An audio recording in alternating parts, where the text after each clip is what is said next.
তোমাকে যদি ছেলে ধরা নিয়ে যেত এখন তিতুন কোথায় পেতাম তোমাকে? হ্যাঁ,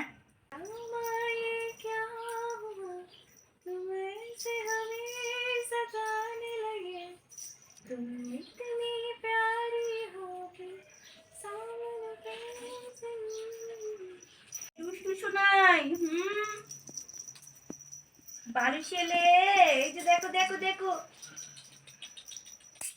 আস্তে নাড়াইতে হয়।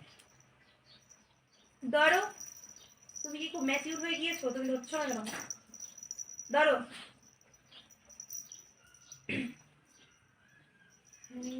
একটু আস্তে নাড়তে হয় রে বাবা। মিঠু, তুমি আজকে রাত্রেও কিন্তু বাহিরে গেছিলা, তোমাকে ছেলে ধরা নিতে নিছিল। তোমাকে যদি ছেলে ধরা নিয়ে যেত এখন তিতুন কোথায় পেতাম তোমাকে? হ্যাঁ, কি শুরু করছো কি তুমি? তুমি ওকে কাটা বনে সেল করে দিত। হুম, তোমাকে নিতে পারলে তো কাটা বনে সেল করে দিত, আমরা কোথায় পেতাম তোমাকে? বুঝলাম না।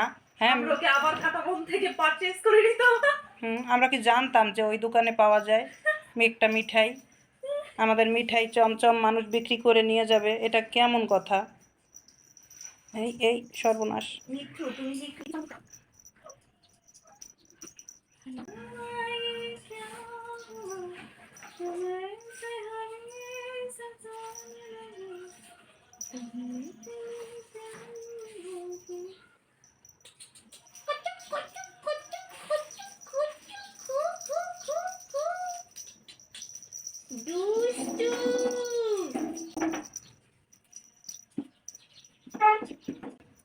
সে একবার বাহিরের মজা পাইছে, এখন তার কোনো খেলাই ভাল লাগে না, তার শয়নে স্বপনে শুধু বাহিরের চিন্তা। তার এখন ঘুরে বেড়াতে মন চায়, ছোট বাচ্চাটা একটু ক্রিকেট খেলতে চায়।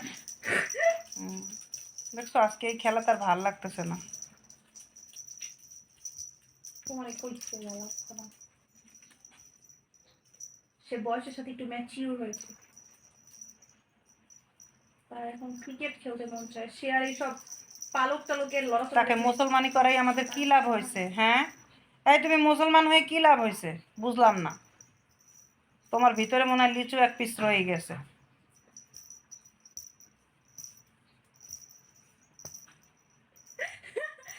মুসলমান কি বলছে? কি বলে কি বলে? নষ্ট কথা, নষ্ট কথা দিদুন বলে, বললেই নষ্ট কথা। সে যে নষ্ট কাজ করছে, কথা বলে, চুরি করে বাইরে গিয়েছে, সেটা কোনো কথা না। না, মিঠু বইলা দাও, 3 বেলা খাই দেখা এত ধার ধারি না, এটা বলে দাও একটু। দাঁড় দাঁড়তে হবে না, ছেলে ধরা নিয়ে কাটা বনে বিক্রি করে দিক। কাটা বন থেকে আবার পারচেজ করতে